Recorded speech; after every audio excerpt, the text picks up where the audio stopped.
नमस्कार. आपण या ठिकाणी हळदीच्या प्लॉटवरती ज्या ठिकाणी PCT 410 GSP crop science limited कंपनीचे ड्रेंचिंग केलेले आहे. 15 दिवसाच्या आसपास झाला असेल बरोबर. तर या ठिकाणी कंदामध्ये आळी होती बऱ्याचशा ठिकाणी आणि त्याच्यामुळे सड वाढणार होती, परंतु यांनी PCT 410 हे ड्रेंचिंगमध्ये वापरलं.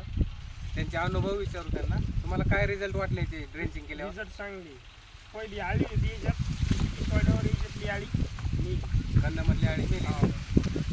तर PCT मध्ये 3 घटक असल्यामुळे PCT मध्ये एक कीटकनाशक आहे आंतरप्रवाही आणि 2 बुरशीनाशक आहेत. याचा फायदा असा आहे की तुमची हुमणी आळी असेल, कंदाळी असेल, खोडाळी असेल, त्याच्यासोबत बुरशी असेल, कारण आळी जिथं आहे तिथंच बुरशी लागण होत असते.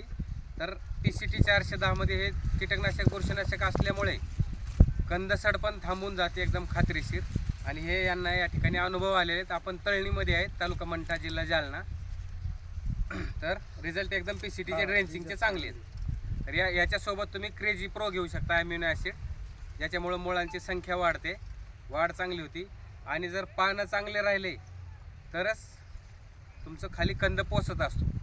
पुन्हा वरून फवारणीसाठी GSP कंपनीचं बुरशीनाशक ट्रुस्टार आहे, वेस्पा आहे, एलिमेंट आहे स्प्रेमध्ये, जे की करपा वाढू देत नाही.